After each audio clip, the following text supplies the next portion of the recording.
I'm a journalist and I've been on the internet for a very long time. I started publishing my work on the internet in 1993. That was the script of my radio comment slot Hard News, which was on 95 BFM. That appeared on mailing lists, Usenet news groups, and some of the country's first websites. That same year I began writing the Listener's Computer column, total imposter, but I got through. And 3 years later I was hired by a company called IDG as the country's first dedicated online news editor. I've done a few things since, but the one thing that's remained constant over all those 20 years is the brand that started it, Hard News. Since 2002, as Wallace said, Hard News has been part of my group blog site, Public Address, also the first blog to receive a Qantas Media Award. Public Address attracts 60 to 80,000 unique users a month, according to Google Analytics. If we were still with Nielsen research, they'd probably say 20,000, which I think actually says something about the slightly magical, imprecise nature of measuring unique users. Don't believe anything, basically.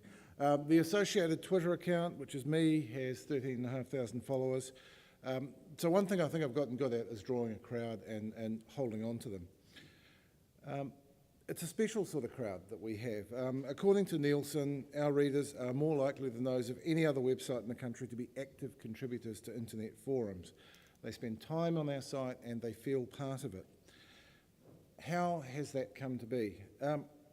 Well, the single biggest thing is that there's almost always someone at home at Public Address.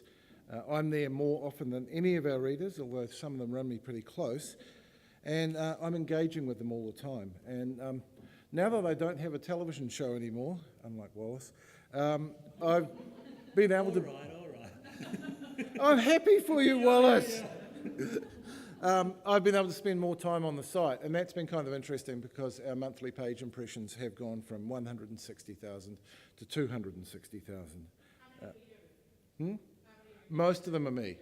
Yeah, I place no demands at all on our other bloggers. They turn up when they want to turn up. And Keithing occasionally takes stories to the Herald that he could have done for us. But being there also has a particular bearing on the quality of the discussions. I can spot trolls and bad faith commenters quickly and get rid of them if I need to. And the thing is, if I'm there, I don't actually need to ban people very often. Simply being there is the key. And I actually want to say one thing. I don't know how many of you have read the Herald today and Brian Rudman's column. He absolutely teed off on one of our readers who goes under a pseudonym. His name's Cracklight. And Cracklight had a very unusual experience on Sunday afternoon. The Commissioner of Police, Peter Marshall, rang him at his house. And he's actually on the autism spectrum. I feel okay saying this because he shared it with us online. And he completely freaked out and actually forgot that he had filed a complaint with the police earlier in the week where he'd left his contact details. He just didn't expect to have the Commissioner of Police, who he had been slagging off on our website, personally ring him up. And he did freak out. And I thought what Brian Rudman's column was awful and it was wrong. It's an interesting example what Peter Marshall did of trying to do the right thing and maybe getting it a bit wrong because people don't expect the Commissioner of Police to ring them up at 1 o'clock on a Sunday afternoon.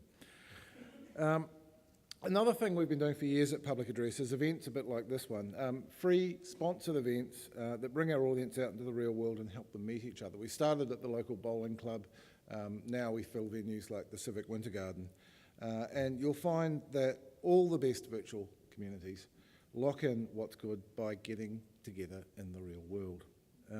The free events have another virtue for me, they make money. I have tens of thousands of upscale smart readers. It's sort of like Eden Park full of Chardonnay socialists. And yet, internet advertising is basically broken for independent publishers like us.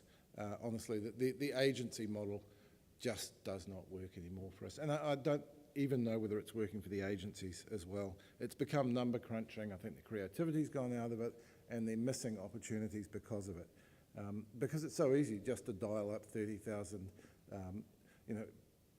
primary household shoppers between the ages of 25 and 40. It's too easy. I think you miss a trick by doing that.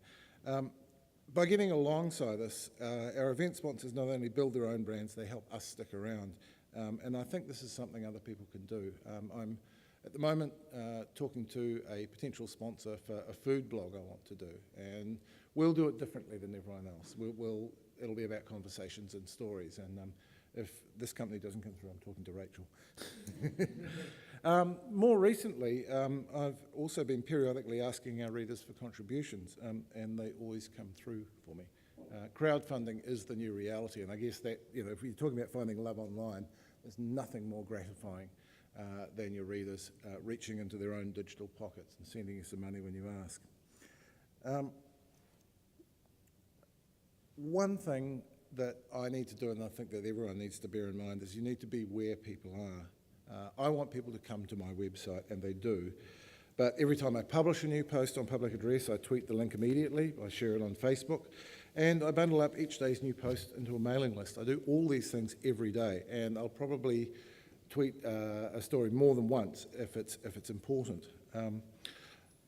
Apart from public address, I'm also a member of the Digital Media Trust, which oversees two fine websites, the Screen Showcase NZ on Screen and the music heritage site Audio Culture. We market the hell out of these on social media, but we're starting to see things get lost in the clutter and the noise.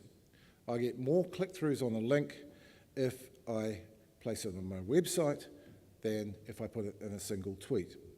Facebook works much better if you can generate a discussion around what you're doing. Facebook advertising works better if you watch what's happening and work out your best keywords. You have to be engaged and paying attention. This is a really new world. Back in the 1990s, I edited a very cool cafe culture magazine called Planet.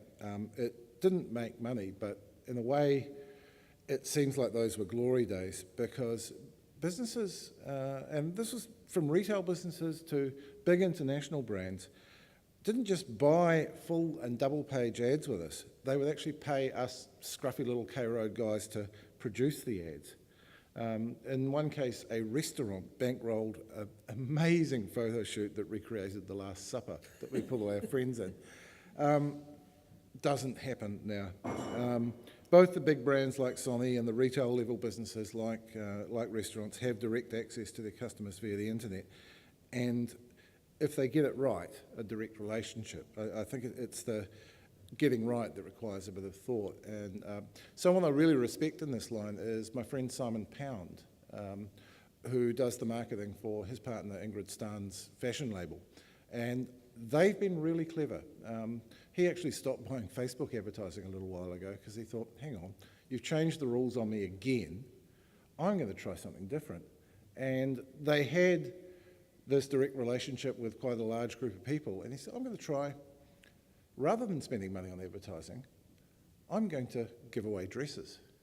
And man, apparently that has worked extraordinarily well. So I think that there's always look for the creativity. Don't just do the number crunching. Don't let someone charge you to do basically mechanical things. There's one thing I do want to talk about, and I must emphasise this is nothing on Wallace. He's been in the midst of the whole thing at Radio Live with the Willie and JT show. He did a really good show on it on Sunday, so it's not about him. But there's been some talk today about how the withdrawal of advertising came about, and some people have been saying, oh, it was intimidation or something like that. It wasn't. I've found out a little bit about what happened. It did start with my friend Giovanni Tizzo, who made a list of the Radio Live advertisers and contacted them by email. But in the case of Telecom, and I gather the same is pretty much true of ANZ, they were talking about this before they ever got the email. They were watching what was going on Twitter. They saw Gio's tweet saying, I'm going to make a list of Radio Live advertisers and ask them what they think. And it was a very polite, it wasn't a threatening letter at all. I mean, this idea that Martin Bomber Bradbury, who's a rather hot-headed blogger, put forward the theory today or yesterday that he had the corporates running scared. It wasn't like that. What happened was that Telecom actually saw that tweet and thought, actually, where do we stand on this? And if he does send us a letter, what are we going to say? And they started having this big internal conversation, and part of it was just practical stuff like how much money do we actually spend with Radio Live? If we did decide to pull some of it, what would be the implications? Would there be any penalties? But they also actually had a moral discussion about being part of the community. And this went right to the top, went right to the very most senior managers. What is our stand on this? What are the social norms we want to be seen to stand behind? And they even talked to their customers. They talked to their major customers and said, what stance would you be comfortable with us taking on this? And I gather the customers said, look, we actually want you to stand up for what's right.